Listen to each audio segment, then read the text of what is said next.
The score is 2-1 in the favor of Praggnanandhaa. We are into the fourth game of the match between Nihal and Pragg. With the white pieces, the boy from Tamil Nadu opens with knight f3. Nihal responds with d5. We have g3.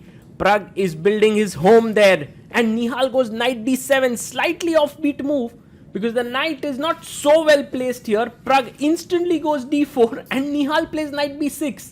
The knight is a bit weird on b6 and Pragg plays the move which he might have seen at some point in his prep, but this is already such an offbeat position. Nihal goes and puts his bishop out, knight h4, both sides playing with their knights there, knight g2. Pragg wants to go to f4 and hit this bishop and win it.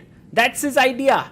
That was quite a weird knight maneuver by Pragg. And now Nihal is into thinking mode. He goes e6 and Pragg attacks the bishop. Nihal says if you take it, it will open up the h file for my rook and I'm happy with that. So the bishop goes here, knight comes out to f6 and now Pragg has to decide whether he wants to chop off the bishop now or later. He takes it. He takes on g6. Pawn takes and pushes his pawn to e4. Now notice Pragg's strategy. He took his opponent's bishop and then opens up the position so that his bishop pair starts to thrive. This is fantastic positional play. Knight takes, bishop takes, and Nihal builds up this granite structure against the bishop on e4.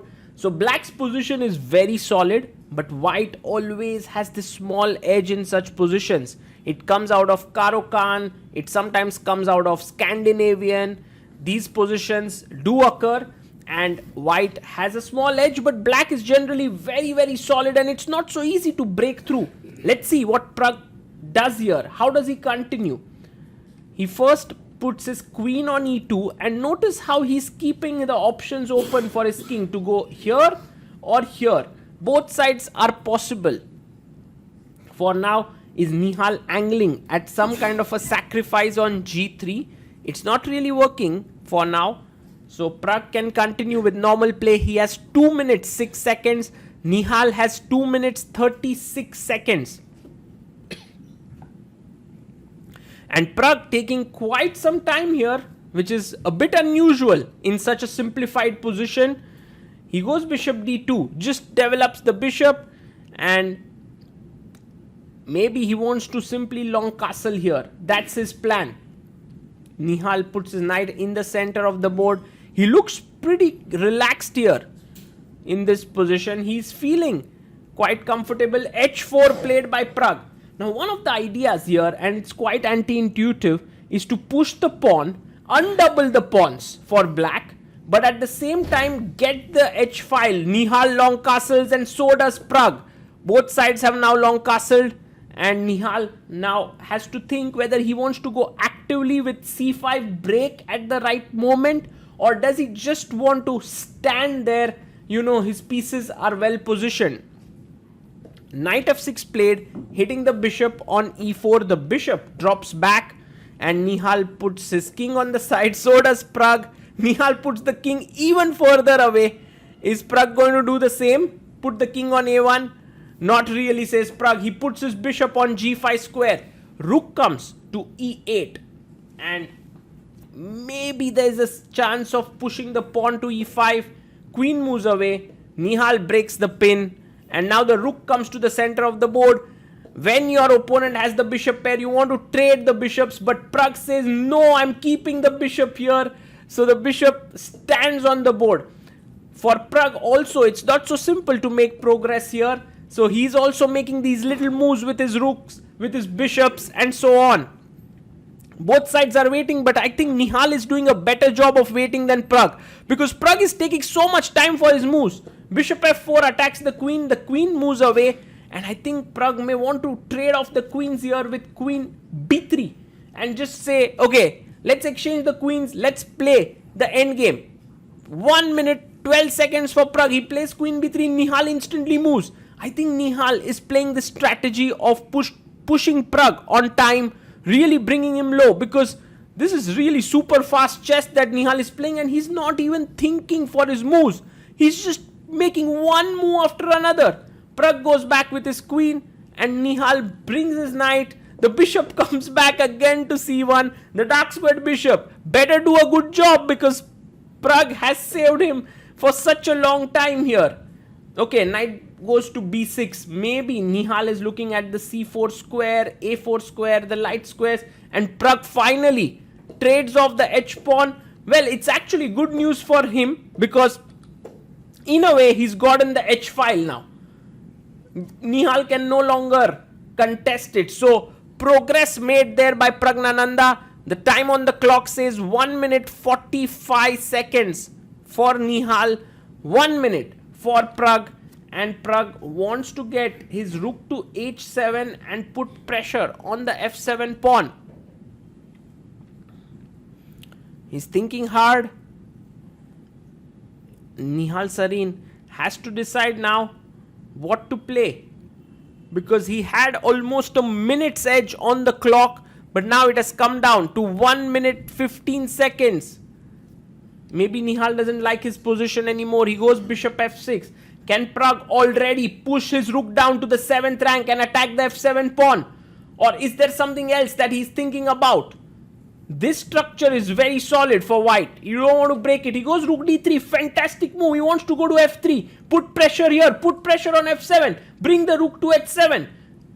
Now you can see Nihal actually coming under pressure. This also goes to show that when your opponent is moving quickly, then you must play good moves. And that would put him under pressure and equalize the time. Rook h8 played by Nihal, and he's telling Pragg, do you want to trade off the rooks? Then you would no longer have the h file. Takes, and maybe now Pragg comes back, because his rook can go to h1 and take the h file. Queen comes to the center of the board. Don't play rook h1, Pragg. The queen will simply chop it off. That's not what you want to do. 30 seconds for Praggnanandhaa, pushes the queen away. But with that, the d4 pawn is definitely going to be weak, because you can see already the bishop looking there. The rook is looking at that square. The knight and queen are looking here, but so are the bishop and queen. So white is definitely pressing a bit. Nihal offers the queen trade. Will Praggnanandhaa accept it? I think he will. He takes. G takes f5 and defends his d4 pawn. The king is coming into the center. How does Pragg make progress here? He goes king c2. Bishop comes out, and I think at the right moment Pragg is going to take control of the h file. But for now he can't do it, because his d4 pawn is hanging. He can't move his rook. He plays bishop out. Knight comes to e7. 21 seconds for Pragg. 48 seconds for Nihal. This is becoming a very exciting struggle. It can go either way. Bishop h5. Fantastic move. This is the weakness in black's camp that Praggnanandhaa is exploiting. He's attacking the f7 pawn. The knight moves away. The rook is now defending this pawn.